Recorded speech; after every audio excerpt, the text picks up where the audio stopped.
Bonjour à tous, petit retour sur le dernier conseil municipal qui s'est tenu le 15 mars dernier à Maisons-Laffitte.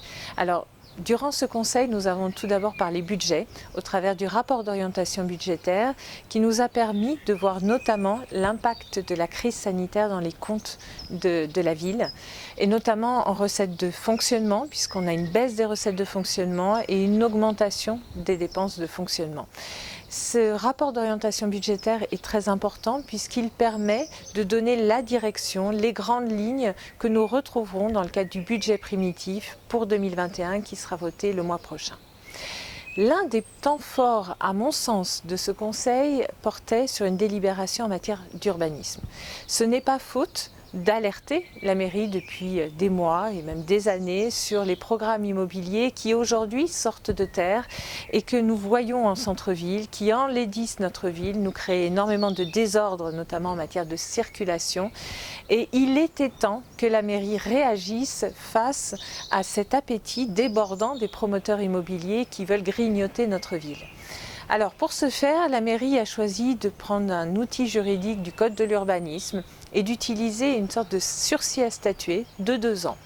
Ça signifie que lorsque quelqu'un va déposer une demande de permis de construire auprès de la mairie pour une maison d'habitation, la mairie, suivant la zone dans laquelle est situé le bien, pourra lui opposer un sursis à statuer jusqu'à 2 ans. C'est-à-dire qu'elle ne prendra pas de décision pendant 2 ans. Et la mairie entend quelque part décourager en fait ces promoteurs immobiliers qui ne seraient là que par opportunité, pour la spéculation immobilière, entend les décourager de leur volonté finalement d'acheter des biens à Maisons-Laffitte. Alors j'ai quand même mis en garde la mairie, en dépit du sens favorable de cette délibération, sur un problème de proportionnalité puisqu'elle a étendu à toutes les zones pavillonnaires de la ville, que ce soit dans le parc, le petit parc et le centre-ville. Et aussi sur le fait que dans ce dispositif, les propriétaires peuvent enjoindre la mairie, la mettre en demeure d'acheter leurs biens. Donc au final, il est important, il était grand temps de se doter d'un outil juridique pour finalement faire valoir les intérêts de la ville face aux promoteurs immobiliers. Mais il est aussi important que ce dispositif soit efficient et qu'il soit appliqué de manière objective à l'ensemble des propriétaires fonciers. Il est hors de question, en effet, que suivant la situation du bien, suivant des critères, on va dire, totalement subjectifs, des propriétaires ne se voient pas appliquer de manière équitable ce sursis à statuer.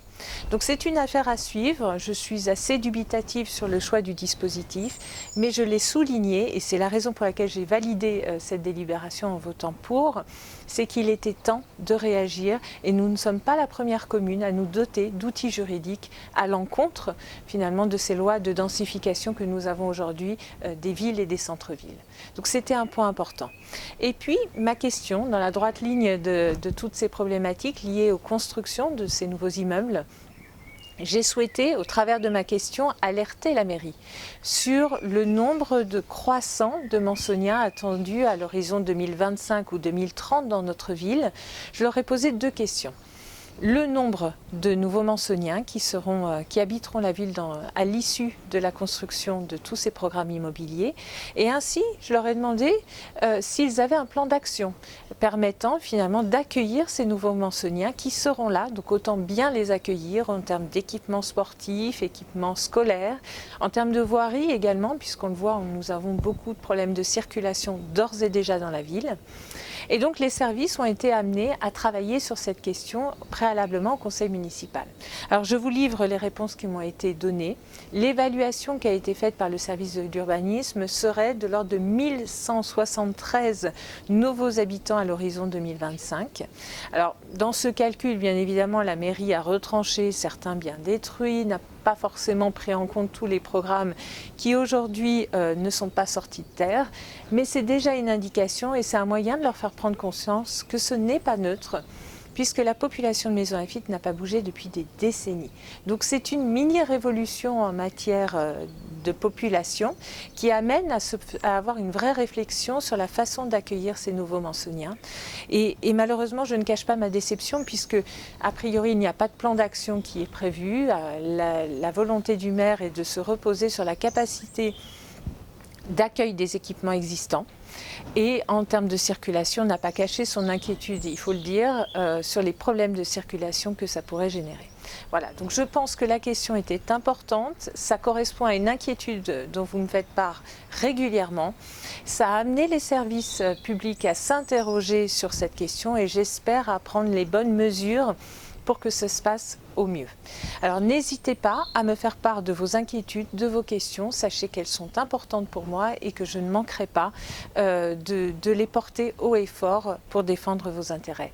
Je vous dis à très bientôt. Le prochain conseil municipal est fixé au 15 avril. Donc à très bientôt en vidéo.